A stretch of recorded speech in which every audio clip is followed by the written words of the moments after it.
Two.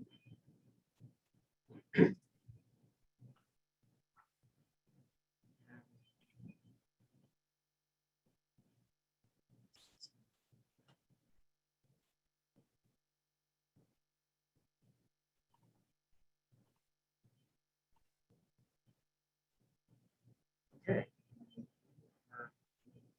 Ready? Almost. Give me confidence. That's window that should be up right now.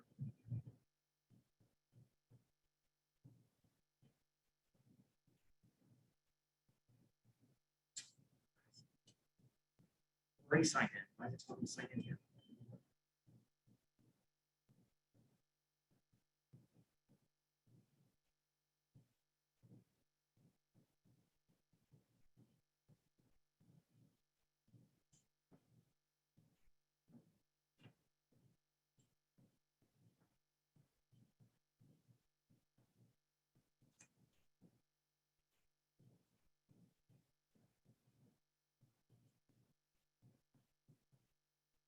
I was gonna see if the chat can hear us, but I can't see what the chat says in this mode. I have to set up the laptop up, but hopefully we are live.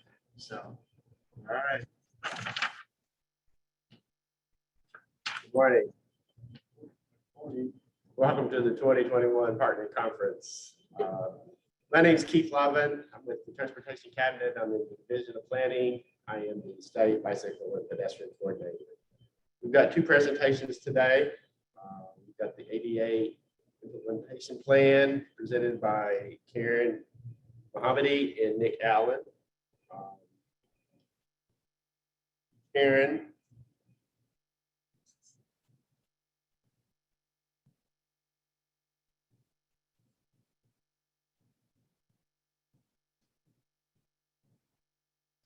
Karen is an engineer in Michael Baker's Louisville office, where she specializes in traffic engineering, transportation planning, and stakeholder engagement. Karen's project experience includes multimodal studies, border studies, interchange studies, intelligent transportation systems, congestion management, safety studies, and traffic signal engineering. She has over 30 years of experience and has served as the planning department manager with Michael Baker for 1.5 years. She served as the planning lead for the KYTC ADA implementation project. And we've got Nick following her. Nick joined Michael Baker's in August of 2019 as a roadway engineer after moving to the Louisville area. He has 5 total years of experience aiding in the design and production of various roadway projects. Nick recently earned his PE license as project manager for the KYTC ADA implementation project. And we turn over to Karen for the presentation.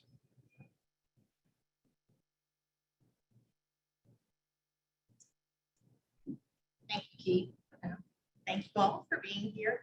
We are very excited to be here and talk a bit about the implementation project and our role in the Cabinet's transition plan.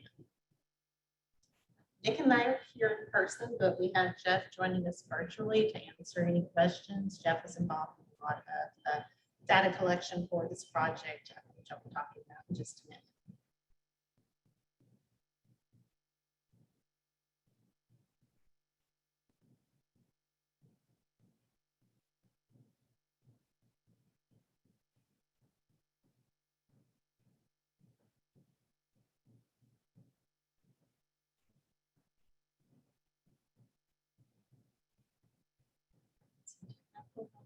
Next slide.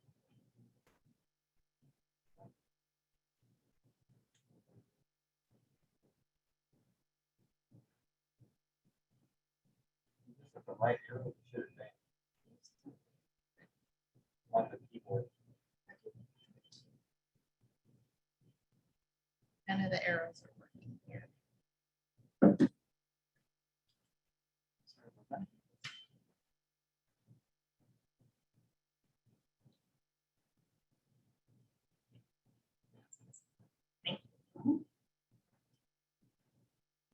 So before we get started, I'm going to talk a bit about the ADA transition plan. just a little bit about what it is. As most of you probably know, the ADA Transition Plan was a requirement of the Americans with Disability Act of 1990. The ADA Standards for Accessible Design, which was published in 1991, required all public agencies or entities, regardless of their size, to evaluate their services, their policies, and their practices, and to modify any that did not meet ADA requirements. Public entities or agencies with more than 50 employees actually had to take that a bit further and needed a written transition plan that detailed what those changes were going to be and a time frame for completing those. So the Act states that people with disabilities should have the same access to public facilities as non-disabled people. It also prohibits intentional or unintentional denial of access, which I think is really important because so often we're in a meeting with elected officials or the public and we get told nobody uses this facility, no one walks here, we don't need this project because it's not going to get used. We don't need this ramp because there are no pedestrians here. But particularly when it comes to ADA projects, you don't know the need until it's there. If you can't actually use the facility because perhaps you're in a wheelchair, we're not going to be able to capture that need by actually seeing people using it.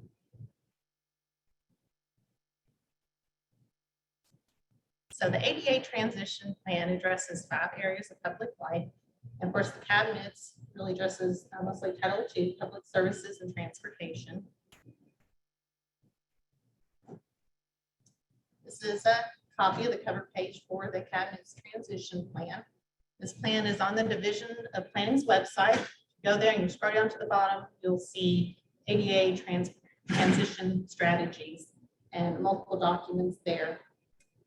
This is the first iteration, got approved this past summer. It is strategies for addressing the statewide needs for transportation facilities. And I like to think of it more as a living document. It's not like a lot of plans where you do them and maybe 5 years later you come back and update the plan. This is one where there's information that's constantly going in and out of the plan. And I'll talk about that in just a sec. Kind of what this slide represents. So that top circle, the transition plan was completed. In the future, there will be perhaps some more inventories, more information gathered.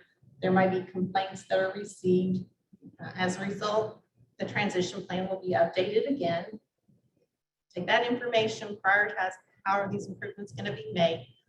That could be through including them in the highway plan. It could be including them in resurfacing projects. It could be a standalone project, which Nick's going to talk about in just a minute. Improvements are made, and then the implementation or the transition plan is updated again. So a little more in the transition plan. Like I said, it's a self-evaluation done by the cabinet. You go to the website, there's actually the ADA plan. There are this list of barriers, which I'll show in a couple slides. There is a prioritization of projects through the resurfacing. So there is a document that shows resurfacing projects that might be able to incorporate some of these ADA projects. There's highway plan projects that have the potential to include some of these ADA projects. And then this is really about a partnership too. It's a partnership not only with division planning and other divisions and districts, with other public agencies, with the general public, with the consulting community. As we're working on projects, whether they're design or planning projects, this is an opportunity to look and see what are those needs. For us, sometimes if we're out walking a sidewalk or using a ramp, we may not actually realize that it's too steep or it's not wide enough, but everyone has access to this list and can go back and see if their projects are impacted and if they have been noted for having deficiencies.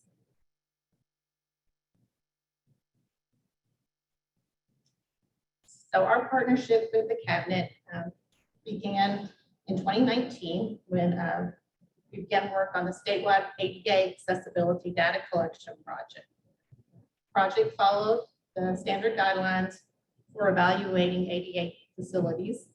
We completed an inventory and did the assessments.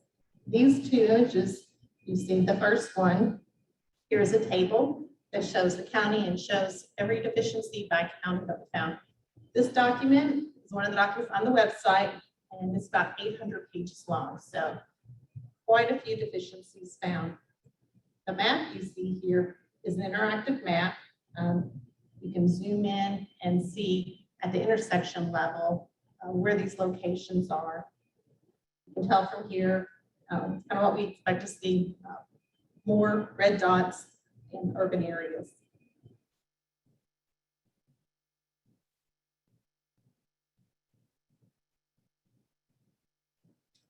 So how do we do this huge inventory? We use mobile LiDAR and spherical imagery. So we collected 3,950 lane miles of data, which included over 13,000 intersections, almost 35,000 ramp information, 18,600 crosswalks, and 1,630 miles of sidewalk. So anyone who's familiar with LiDAR data knows that is a huge amount of data. It's an enormous amount to work through.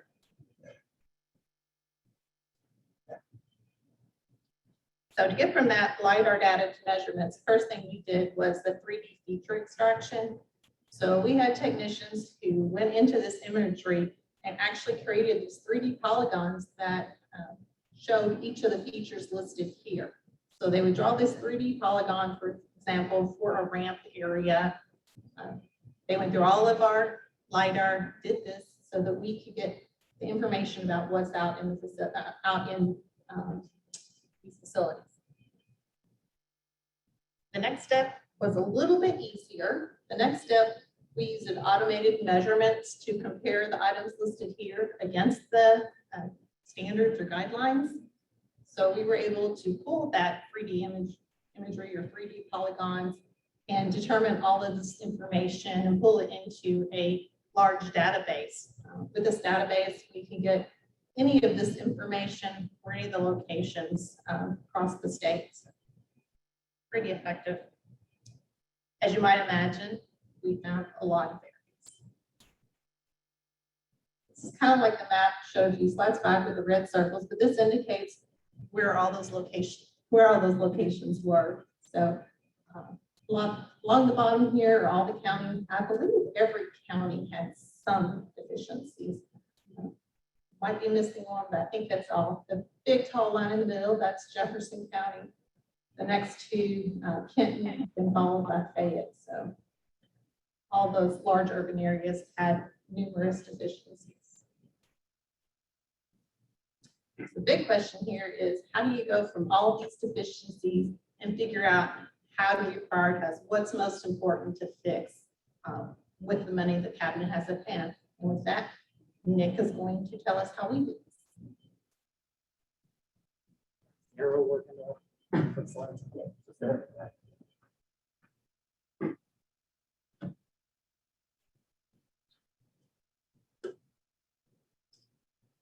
Morning, everybody. So yeah, like Karen was saying, that's a lot of data. It's a lot we had to go through, and we need to figure out how to narrow it down.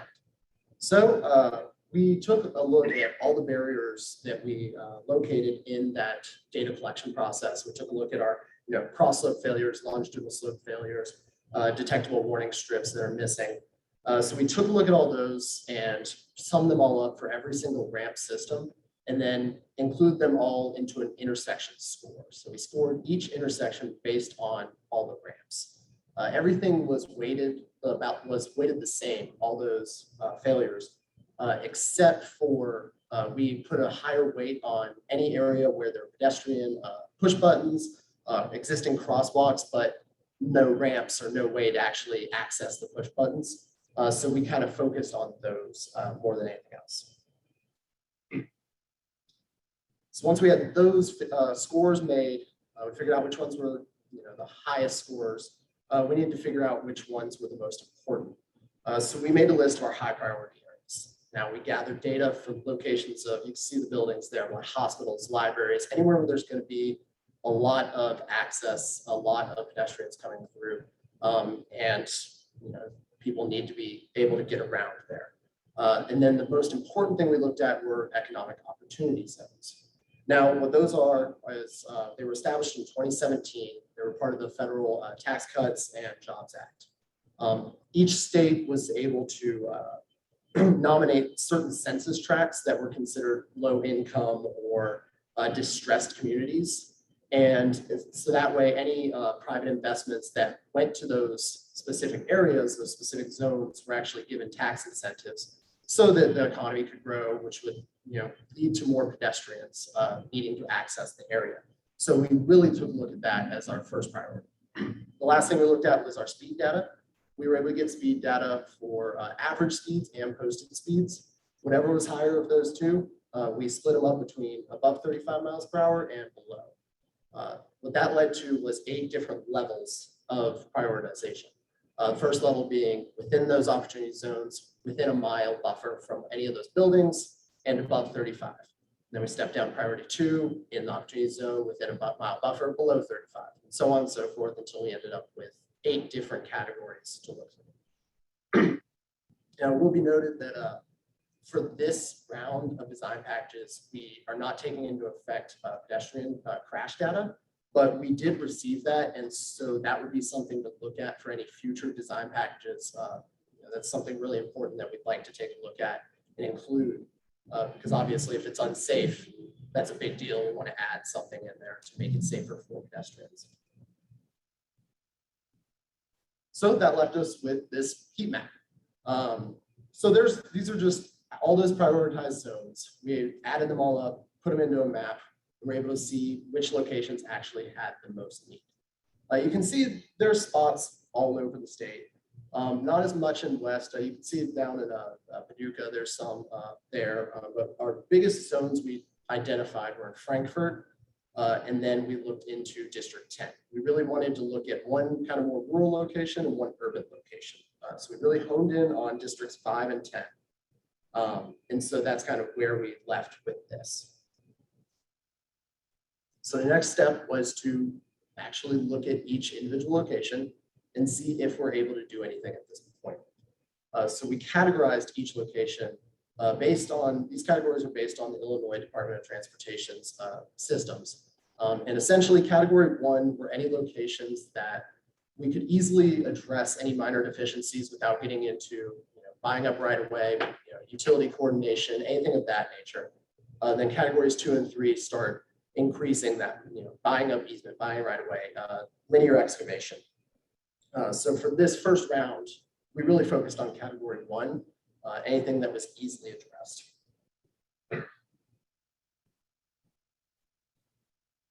So we had to figure out those categories. We looked through all the locations. We used our spherical imagery and the ADA inventory that we had gathered previously to look at each location and determine if it would fall into a category 1 and we could include it. There was a lot of instances like in the picture there, you can see there's a manhole cover right in the middle of that ramp. It's going to take some sort of coordination, that might have to fall to a later package. But we were able to go through step through each location and determine, at least get an idea of if it's something we could include that we then could take to the districts. We met with the districts and were able to take them these lists, and they were able to give us a little bit more local area knowledge, a little bit more of a push to which ones we should or should not include based on that. So this is just kind of what we took to the districts. We made our list and we were able to look, for example, in that third image, we took a look at that and saw, okay, there's a big ditch in that corner. That's going to take buying up right away if we want to improve that area at all. So that one's going to be out. That'll be a category 2 or 3. But we might be able to do something with these other 3. So then we took that to the districts, showed them these, and they were able to say, well, we have noticed pedestrians there. That'd be a good spot. Or, well, that's actually something that there's not really any access needed for things. And we're able to kind of refine our results. And that's something that's actually ongoing right now. We're trying to figure out exactly which locations to address, and then we'll be able to go with actual design package recommendations and move forward. So the next steps will be to actually have design packages. We'll be preparing plans using our standard and spec drawings, create plan drawings. You can see a couple of little examples that will be something that will be included in plan sets, just to show the location, show the area, and be able to, let someone get in there and actually improve and add what needs to be added. We'll also include traffic management coordination in those plans.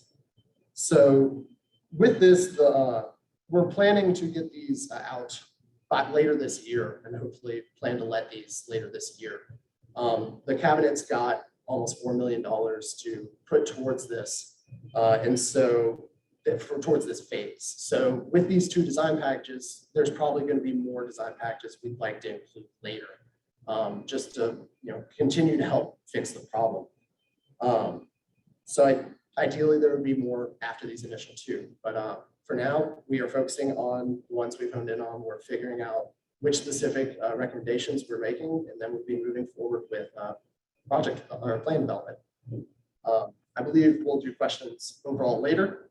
So thank you very much, everyone.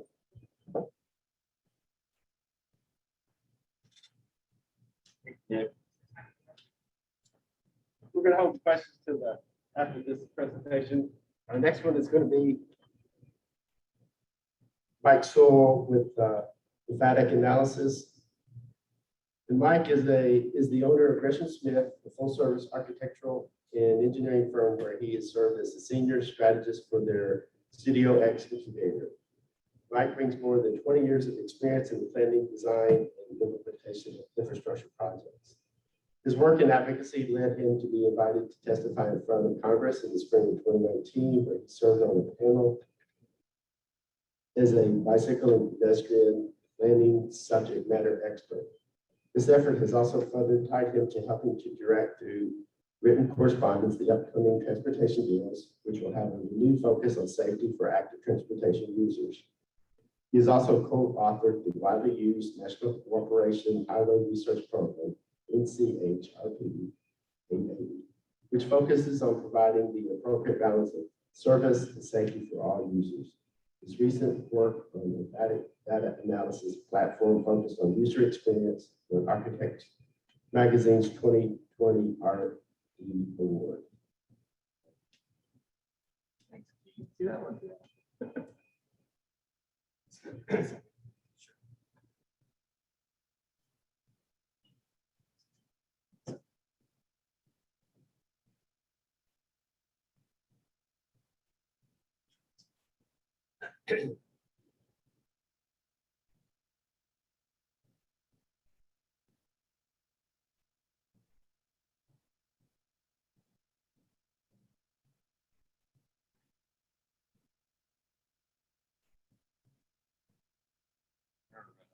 My presentation pulled up. Is this the right window? Is your presentation part of this one? It's a separate card. Okay. Fine.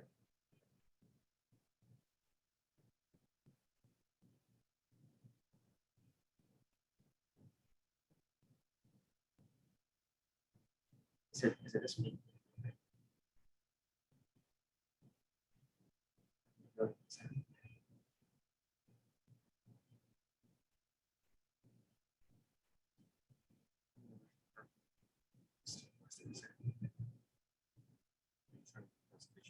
Yeah.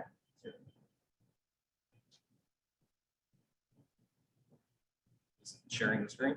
Yes, sir. Okay. All right. Thanks, everybody. Sorry for the hiccups.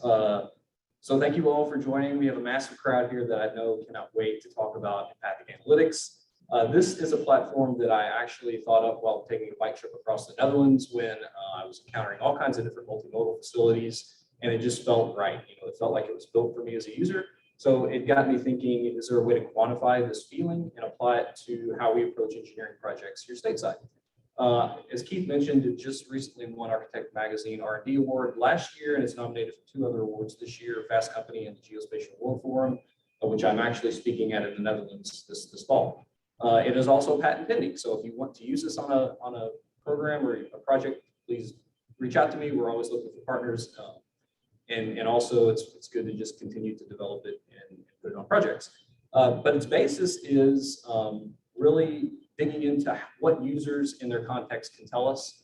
And it's all based around user stress. So if you think about it, if you're in a specific situation, in engineers, we design tricky subjects, or tricky things in the field. On the top left, you see a lot of our systems are just overwhelming to end users, and they're complicated. And a lot of times they just do not make sense to somebody that's just trying to navigate our roadways. On the top right, I like to pick on our landscape architect friends. Sometimes we just design things that don't work for how the users want to engage in the environment. And the bottom right, this one meets all of the boxes. The boxes are checked. It meets AASHTO requirements, but this guy is still not conducting like what we would think is safe behavior on this roadway. And in the bottom left, that woman obviously has lots of other things she's dealing with, contending with, and she viewed this as the safest course of action to cross the road there. All of these things add up into behavioral issues that really start to not kind of paint the full picture of what we have to do as engineers. So many times we forget about these types of issues, which these make up 5 of the top 12 current problematic kind of issues for crashes in the Governor's Highway Safety Association annual report. NHTSA, and I don't need to rattle on about all these other outlets, but NHTSA is saying 94% of crashes are influenced by human error or behavior. So these are important things that we should really be talking about. And right now, AASHTO, none of our best practices are wrapping behavioral issues around what we're challenged as engineers. So that's why I believe that this is a perfect fit. So in my mind, this fits right between kind of the initial kind of project scoping, initial data collection, and allows us to take less guesswork out of the middle, where we're trying to estimate the efficacy of things that we do as planners and engineers, really backfill it with substantive data sets that give us better insights on user behavior. This is how it works. I'm using biometric markers to identify where there's a nonlinear transform of your heart rate, basically. And that points to us in our autonomic response. So if you think about you stepping out into traffic as a pedestrian, immediately, if a car buzzed you within a fraction of a second, your heart rate spikes, your blood rushes to your legs to jump out of the way, your vision narrows, very acutely to try to identify what the problem is. All of that happens very fast, and it's something that I can detect very, very easily with this platform. And so it goes back to that core response anytime we're in a stressful situation. And on the flip side, once we're in a very comfortable situation, so think of you walking through a park that's tree lined, a very similar thing happens where your stress begins to fall off in a very non-linear fashion. It's pretty inexpensive what we're doing now, and we have several partners that are using this and clients that are using it, but we're doing it on the very front end of projects is where we're having the best success because it's helping us backfill where there's a gap in substantive data set like old crashes or speed data, things like that. It's just not telling us the full set of what's happening out there currently. And this is something I didn't create in a vacuum. I'm a professional engineer. I don't know everything there is to know about human response. So it's been in partnership and collaboration with medical doctors, people that have actually studied psychology behind why users do certain things. And this is what it looks like. Well, first, before that, I'm going to talk about 4 different scenarios. So if you really boil down the data and what it's telling us, there are moments where, if you look at a corridor where we have moments of crashes happening, this could be bar charts, this could be speed data, it doesn't matter, any substantive data, but this is plotting crashes. And then if you look at our user response, so where we've got high stress or where we have very low stress, there are 4 different data scenarios that bubble up. One, and this is kind of where we typically work in our projects where we know there's problems on a corridor, we know that it feels unsafe. The second scenario is where there are low crashes and where it feels very safe. So we have very low stress, but we have very low crashes. This is that sweet spot that we want on all of our projects that is well defined in this new data set. But the 3 and 4, the third and fourth scenarios is where it really becomes interesting, where we've got disparate views of stress or crashes. So in this scenario, we've got very high stress, but crashes are just not there. And then on the 4th scenario, we have very high crashes, but not a lot of stress. And I'll talk about those in particular since we don't have a lot of time. And the 3rd scenario where users feel very unsafe, there's a lot of stress, but we don't have substantiated crashes. This is helping us to serve as kind of the basis for predictive modeling. Historically, where users begin to exhibit stress, there will be more crashes. So we can catch those crashes before they become actual statistics if we focus on scenario 3. This is really great too because it starts to shed light on near misses. So a lot of times when we're dealing with invisible users, Karen, dealing with planners, especially pedestrians, we have lots of near misses that never get reported. Where we can identify a user group that exhibits a significant amount of stress, but we don't have crash data, we can point to this and say, there's obviously a problem here. We should prioritize a closer look at this specific location. And then when we move to scenario 4, where users feel very safe, but there's lots of crashes. A great example of this is when we were working with FDOT on a project. They had a ton of crashes, but recently, it felt very comfortable. All the user groups were responding very positively to the corridor changes. Well, they had come in and put a bunch of landscape architecture, bushes and things along this corridor. Felt really comfortable, but they also created a whole lot of blind spots where people were just jumping out, and it was causing a lot of crashes. So it helped us identify, hey, yes, it feels very safe, but there's a problem, and this is what the problem is. So it helped us identify what that is. Let's see if this works. So this is it in action. So I've got a pre-baked demonstration of it. This is 5 users. This was in Tampa. And it's going to show, this is the platform I've developed. It shows the stress in real time as users walk along a corridor,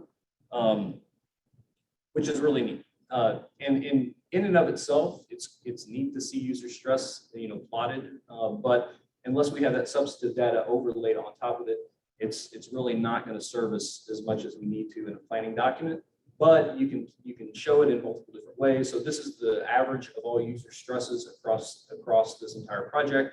It's interesting too, because it has also a time factor, so you can block out specific areas. We see that there's some segments of linear, roadway that exhibit a little bit higher stress than normal. And we also have a mid-block crossing that caused significant stress, which allowed us to dig in a little bit closer to what was causing that.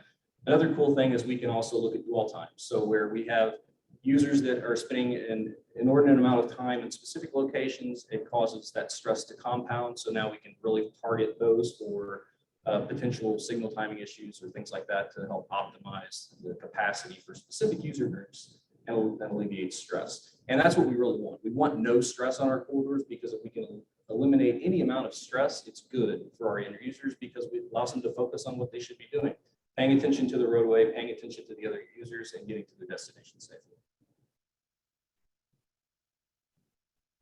Going super fast. All right, benefits and lessons learned. This is the first platform that is helping us understand user behavior or direct insights about their perceived safety or comfort in the planning realm and engineering realm, which is fantastic. And it's also helping us to backfill with those gaps that exist in our current substantive data sets on safety projects. The second one, the predictive modeling is huge for us. The worst thing in the world for any engineer is to have to look in the rearview mirror about where we've lost lives and try to fix problems that have already happened. Using a platform like this, we can start to predict. There's a lot of user stress now currently happening. We saw this with the pandemic last year, where we had a lot more people on our corridors walking and biking and doing other things. And the crash data just lagged behind what that current expectation was, or that current user experience. So it's great. The other really cool thing about it is it's allowing us to tinker with the prioritization. Before, you would identify a hot spot for crashes, and that still might be the highest location. But again, if we can use this as a predictive model, we can say, hey, there's no crashes here, but there's definitely something going on. Let's prioritize a closer look at that during planning phases, which I think is pretty amazing. And I skipped a slide, or I eliminated a slide that talks about building advocates. We've seen the public respond to this data like you wouldn't believe. So where we've had the biggest success on it, we've invited a public stakeholder group where we have members of the community, we have council people, we have lots of different folks come and do a walk audit with us on a corridor. We plot all those user stresses, we overlay the safety data, we take that back to the public and ask them, what's the rest of the story? And when you put it in their own terms, when you say, most of the users, 90% of the users exhibited the highest stress at this location, what's going on here? They just opened up, they bought into the project, they bought into the process. So we're helping to build advocates for what we do as engineers with data like this. And again, this is a very abbreviated presentation. This normally goes like 45 minutes, so I've got lots of other information, but if you're curious about it, please reach out. And that's it for this question. Yeah, So what was used like to monitor the stress, like how was that gathered? yeah, sure. Was this on? So you can use any modern wearable. So we can use Apple Watches, Fitbits, anything like that. As long as it's high polling, so it has to pick up heart rate is the basis for it. As long as it's pulling heart rate every second and it's coupled with geolocation information. So and typically those are high polling as well. So as long as it's 1 second intervals, I can use any device. The platform reads APIs from all major platforms. So if you're recording information and dumping it into Fitbit or Strava or Garmin, which is typically the ones that people use, you can allow my platform access to that via API, and it'll pull your data directly from that platform.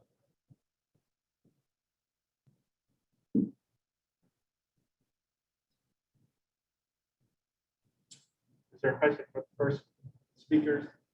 Our online question. Question for the first speaker is an answer. Okay.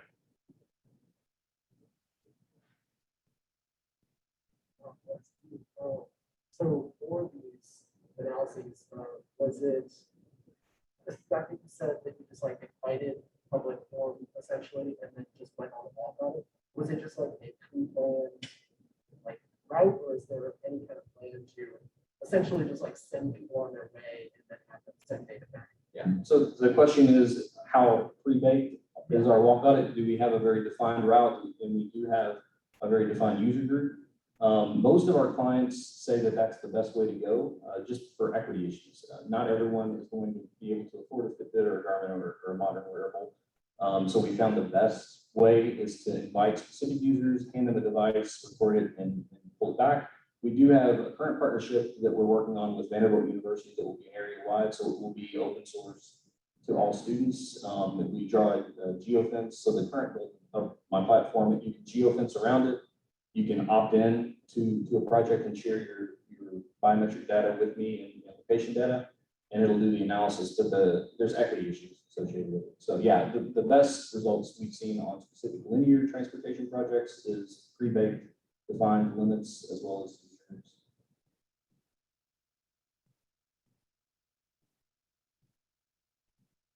Mike, is there interest in using this type of data for bicyclists as well? Oh yeah, yes. So you can use it for any user group. So we've actually even used it for bus stops. So weird uses that you wouldn't necessarily think would exhibit stress. It's been interesting too when you bounce a specific user group off of the behavioral science folks. So bus data in particular, there are dignity issues that cause stress. There are racial inequities in our transportation system that register on the platform. There's lots of neat things that historically we know exist, but we've never been able to quantify. Engineers like quantified data. So that's what I believe is the power of this platform. We can say, without a doubt, there are inequities that are happening in our transportation system here. Here's the user groups that are displaying that specific user stress. And we believe we should reprioritize the project to account for that. If that answers your question. Yeah, it works for any user.